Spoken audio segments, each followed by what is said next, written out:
আরো একবার কাতারের লুসাইল স্টেডিয়াম, এক পাশে গুরু লিওনেল মেসি, অন্য পাশে শিষ্য লামিন ইয়ামাল।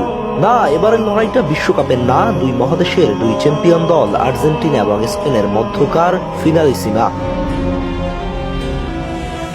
লড়াইটি অনুষ্ঠিত হতে যাচ্ছে আগামী মাসের 27 তারিখ। কে জিতবে এই লড়াই, গুরু লিওনেল মেসি নাকি শিষ্য লামিন ইয়ামাল? স্কোয়াডের ডেপথ কার কতটুকু, চলুন বিস্তারিত আলোচনা করা যাক। অবশেষে বহুল প্রতীক্ষিত ফিনালিসিমা দরজায় করা নাড়ছে। অপেক্ষার পালা এবার শেষ, লড়াইটাও জমবে বেশ।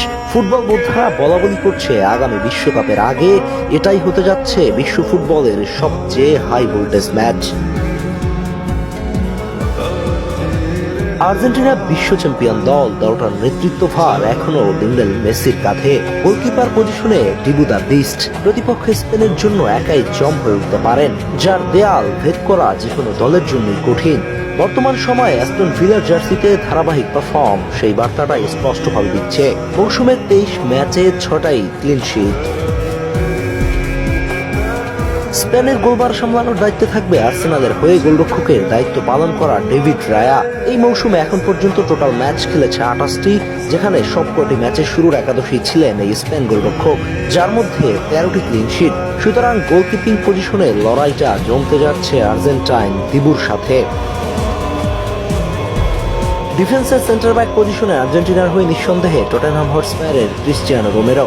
প্রতিপক্ষ ফরওয়ার্ডদের আতঙ্ক, যা ট্যাকেল, ক্লিয়ারেন্স, ডিফেন্সিভ কন্ট্রিবিউশন রক্ষণের মূল হাতিয়ার।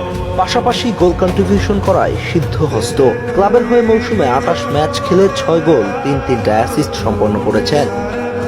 রোমেরোর সঙ্গী হবেন ম্যানচেস্টার ইউনাইটেড কষায় লিসান্ড্রো মার্টিনেজ। দীর্ঘ ইনজুরি থেকে প্রিমিয়ার লিগে এসে নিজের চেনা ছন্দে ফিরতে শুরু করেছেন এই আর্জেন্টাইন। রাইট ব্যাকে অভিজ্ঞতার বিচারে জোরালো সম্ভাবনা থাকবে মলিনা। 4-3-2-1 ফরমেশনে খেললে লেফট ব্যাকে থাকবে তরুণ ভ্যালেন্টিন বার্কো, এটাই হতে পারে বেস্ট চয়েস। স্পেন ডিফেন্সের মূল স্তম্ভ থাকবে বার্সেলোনার হয়ে খেলা পাউ কুবার্সি। লেফট ব্যাকে দেখা যেতে পারে মার্ক কুকুরেল্লাকে, যদিও বর্তমানে ইনজুরিতে দলের বাইরে আছেন। রাইট ব্যাকে পেদ্রো পোরো। ফরমেশন 4-এ হাঁটলে মার্কোস লোরেন্তে অথবা রোবেন লে নরম্যান্ডকে ইউজ করতে পারে। তবে খেলাটা জমবে মিডফিল্ডে। একদিকে আর্জেন্টিনার Enzo Fernandez, Mac Allister, Rodrigo De Paul, Lo Celso. অপরদিকে স্পেনের Dani Olmo, Fermin Lopez, Mikel Merino, Martin Zubimendi. লড়াইটা হবে শ্যানে শ্যান। ফরওয়ার্ড পজিশনে আর্জেন্টিনার জার্সিতে রাইট সাইডে লিওনেল মেসি, লেফট সাইডে আলমাদা কিংবা নিকো পাচ, অথবা দুই তরুণ তুর্কি আলমাদা এবং নিকো পাচকে দিয়ে শুরু করিয়ে লিওনেল মেসিকে ফ্রি রোলে খেলিয়ে দেওয়া যেতে পারে। যদিও নিকো মিডফিল্ডার, কিন্তু উইং পজিশনও বেশ ভালো করতে পারেন।